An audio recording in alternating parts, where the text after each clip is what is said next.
आज़ादी के बाद नेहरू जी को ऐतिहासिक बहुमत मिला, तो उसका फायदा उठा के उन्होंने 1954 में संविधान में आर्टिकल 35A जोड़ दिया और 1984 में राजीव गांधी को जब ऐतिहासिक बहुमत मिला तो उन्होंने सिटीजनशिप एक्ट में धारा 6A जोड़ दिया। जो नेहरू जी ने काम किया था आर्टिकल 35A, वो केवल और केवल कश्मीर के अलगाववादियों को खुश करने के लिए, अब्दुल्ला परिवार को खुश करने के लिए, वहां के मुस्लिम्स को विशेष दर्जा देने के लिए, वहां हिंदुओं को, कश्मीर के हिंदुओं को सेकंड क्लास सिटीजन बनाने के लिए आर्टिकल 35A का यही उद्देश्य था। लेकिन उससे भी खतरनाक काम राजीव गांधी ने किया 1985 में। उन्होंने सिटीजनशिप एक्ट में धारा 6A जोड़ दिया, सेक्शन 6A। मैं क्यों कह रहा हूं यह 6A ज्यादा खतरनाक है? क्योंकि 35A का केवल इतना हुआ कि हिंदू सेकंड क्लास हो गए और वहां के मुस्लिम्स को, वहां के अलगाववादियों को थोड़ा विशेष दर्जा मिल गया। लेकिन वहां के घुसपैठियों को नागरिकता नहीं मिली थी 35A के कारण, केवल विशेष दर्जा मिला था। राजीव गांधी ने जो सेक्शन 6A जोड़ा, इसके कारण असम में आए हुए लगभग 60 लाख बांग्लादेशियों को नागरिकता मिल गई। विषय सुप्रीम कोर्ट में चल रहा है। सेक्शन 6A की वैलिडिटी पे 5 जजों की बेंच सुनवाई करने जा रही है। 17 अक्टूबर से सुनवाई होगी। फैसला क्या आएगा भगवान जाने, वो सुप्रीम कोर्ट को तय करना है, 5 जजों की बेंच को तय करना है। लेकिन मैं आपको कुछ इसके फैक्ट बता देता हूं। सेक्शन 6A कहता है कि 1971 तक असम में जितने भी बांग्लादेशी घुसपैठी आए हैं, ये सब भारत के नागरिक हो गए। ये खतरनाक क्यों है? क्योंकि संविधान ये कहता है कि 15 अगस्त 1947 तक जो लोग भारत में आए हैं वो ऑटोमेटिक भारत के नागरिक हो गए, वो नेचुरल वे में भारत के नागरिक हो गए। लेकिन 15 अगस्त 1947 के बाद जो भी भारत में आएगा उसको सिटीजनशिप के लिए अप्लाई करना पड़ेगा। और बहुत लोगों को सिटीजनशिप मिली है, बहुत सारे पाकिस्तान के लोगों को सिटीजनशिप मिली है, अफगानिस्तान के लोगों को सिटीजनशिप मिली है, बांग्लादेश के लोगों को सिटीजनशिप मिली है, अदनान सामी को सिटीजनशिप मिली है, ऐसे बहुत लोगों को मिली है। बस करना यह है, ऑटोमेटिक नहीं मिलेगी, उनको अप्लाई करना पड़ेगा। लेकिन राजीव गांधी ने सेक्शन 6 से जो जोड़ दिया, उसके कारण जो कट ऑफ डेट दे दिया वो 15 अगस्त 1947 से बढ़ा के कट ऑफ डेट दे दिया 1971 की। और 1971 तक असम में 60 लाख घुसपैठिए आ गए थे। अब घुसपैठियों की पहचान करना इसलिए मुश्किल हो गया कि 1971 के बाद में भी जो घुसपैठिए असम में आए हैं, चाहे वो 80 में आए या 1985 में आए या 1990 में आए या 2000 में आए या अभी भी आए, 5 साल पहले आए या 10 साल पहले आए, वो सारे के सारे घुसपैठिए ये कह रहे हैं कि हम तो जी 1971 के पहले आ गए थे असम में। पहली बात तो ये, जब संविधान कहता है कि कट ऑफ डेट 15 अगस्त 1947 है, 1947 के बाद जो भी आया है उसको अप्लाई करना पड़ेगा, तो एक देश में 2 विधान क्यों चल रहा है? पूरे देश के लिए कट ऑफ डेट क्या है? 1947। लेकिन असम के लिए कट ऑफ डेट क्या है? 1971। अब 1971 के बाद जो आए वो भी कह रहे हैं 1971 के पहले आए। लेकिन उससे भी बड़ी समस्या यह है कि पूरे देश भर के घुसपैठिए जितने भी हैं भारत में, वो ये कह रहे हैं कि हम असम में तो 1971 के पहले आ गए थे, दिल्ली में या जयपुर में या चंडीगढ़ में बाद में आए। इसलिए मैं कहता हूं कि नेहरू जी का जो आर्टिकल 35A था वो कम खतरनाक था। राजीव गांधी का जो सेक्शन 6A है वो 35A से भी ज्यादा खतरनाक है। जो कश्मीर का आर्टिकल 35A था वो कम खतरनाक था। असम का जो धारा 6A है, सेक्शन 6A है, ये ज्यादा खतरनाक है। आवाज उठाइए इसके लिए, नहीं तो भारत में कभी एनआरसी सफल नहीं हो पाएगी। 6A के कारण पूरे देश के घुसपैठिए जब भी पकड़े जाएंगे वो ये कहेंगे कि भाई हम तो मुंबई में बाद में आए हैं या बेंगलोर में बाद में आए हैं, चंडीगढ़ में बाद में आए हैं, हम 71 के पहले आ गए थे असम में। फिर ये 6A आपके साथ खड़ा हो जाएगा। और इस 6A का बचाव करने के लिए कम से कम 10 पिटीशन सुप्रीम कोर्ट में आई हैं।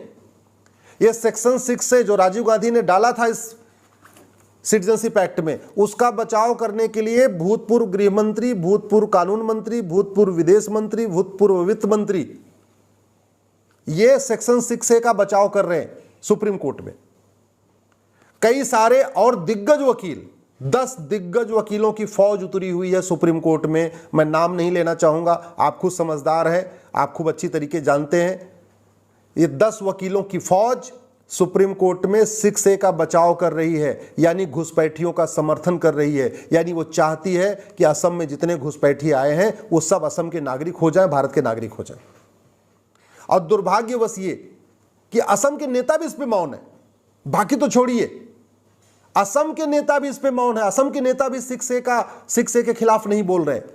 इसका मतलब सबको असम में घुसपैठियों की वोट चाहिए, सबको जो है घुसपैठियों का वोट का लालच है। वो वोट उनको मिले या ना मिले, सारा वोट तो वहां पे उसको मिलता है, अलग ही एक पार्टी है, नाम नहीं लेना चाहूंगा, उसको मिलती, सारी घुसपैठियों को वोट एक पार्टी को जाती है। लेकिन जिनको नहीं मिलती वो भी इस लालच में बैठे हैं कि नहीं नहीं नहीं 6A का विरोध नहीं करना। मैं देश की जनता से निवेदन करना चाहता हूं, आप सबसे निवेदन करना चाहता हूं, इसके दुष्परिणाम को समझिए। 6A के कारण पूरे के पूरे असम में घुसपैठियों को नागरिकता मिल जाएगी, और असम के लोगों को ही नहीं बल्कि जो पूरे भारत में घुसपैठिए हैं, ये जब कहेंगे कि भैया हम तो जो है असम में पहले आ गए थे 1971 के। इसलिए एक देश में दो विधान चल रहा है, एक देश में नागरिकता का दो कानून चल रहा है।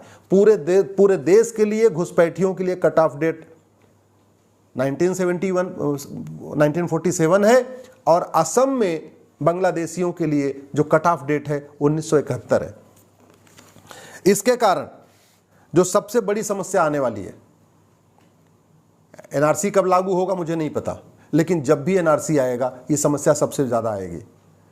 आश्चर्य की बात यह है कि पाकिस्तान से हिंदू आते हैं, बांग्लादेश से हिंदू आते हैं, अफगानिस्तान से हिंदू आते हैं, उनको एप्लीकेशन देना है नागरिकता के लिए, उनको बताना है कि हम यहां रह रहे हैं, हमको नागरिकता दे दो, जबकि वो बेचारे अफगानिस्तान, पाकिस्तान, बांग्लादेश से सब कुछ छोड़ के आते हैं, अपना घर परिवार, अपना खेत खलिहान, अपना दुकान, अपना मकान, अपना गाड़ी, सब कुछ छोड़ के आते हैं अफगानिस्तान, पाकिस्तान, बांग्लादेश से, केवल और केवल अपनी इज्जत बचाने की खातिर, अपने धर्म को बचाने के खातिर, धर्मांतरण से बचने के लिए बेचारे सब कुछ छोड़ के भाग के आते हैं। उनको भारत में नागरिकता आज तक नहीं मिली। उनके लिए अभी जो स्पेशल कानून बना है उसमें भी कितने लोगों को नागरिकता मिली है, अभी ये भी सोचने का विषय है, तो बाद में पता चलेगा कि कितने अफगानिस्तान, पाकिस्तान, बांग्लादेश के कितने हिंदुओं को अब तक नागरिकता मिली। लेकिन इस एक धारा के कारण, इस राजीव गांधी के एक महापाप के कारण पूरे देश में घुसपैठियों की बल्ले बल्ले हो जाएगी। पूरे देश में घुसपैठिए ये कहेंगे हम 1971 के पहले असम में आ गए थे, इसलिए हमको नागरिकता मिलनी चाहिए। और ये भी एक बड़े दुख की बात है कि सुप्रीम कोर्ट में सेक्शन 6A के खिलाफ केवल 5 याचिकाएं हैं, केवल 5, और 6A के समर्थन में 10 याचिकाएं हैं। 6A के खिलाफ केवल 5 वकील बहस करेंगे, 6A के समर्थन में 10 दिग्गज वकील बहस करेंगे, जो भूतपूर्व कानून मंत्री हैं, भूतपूर्व HRD मिनिस्टर हैं, भूतपूर्व गृह मंत्री हैं, भूतपूर्व विदेश मंत्री हैं, सांसद हैं उसमें कई सारे, ये सब कर रहे हैं।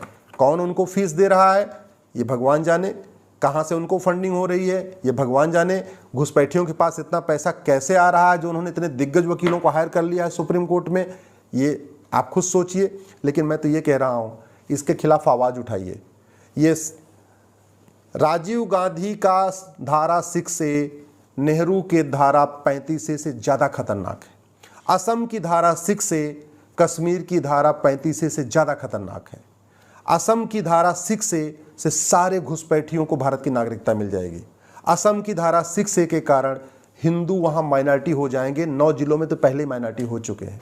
असम की धारा 6A के कारण पूरे असम की डेमोग्राफी बदल जाएगी, और असम की धारा 6A के कारण धीरे धीरे धीरे पूरे भारत की डेमोग्राफी बदल जाएगी, क्योंकि असम में तो 60 लाख आए थे, अब तो 1 करोड़ के आसपास हो चुके हैं, लेकिन पूरे देश में 5 करोड़ से ज़्यादा घुसपैठिए हैं।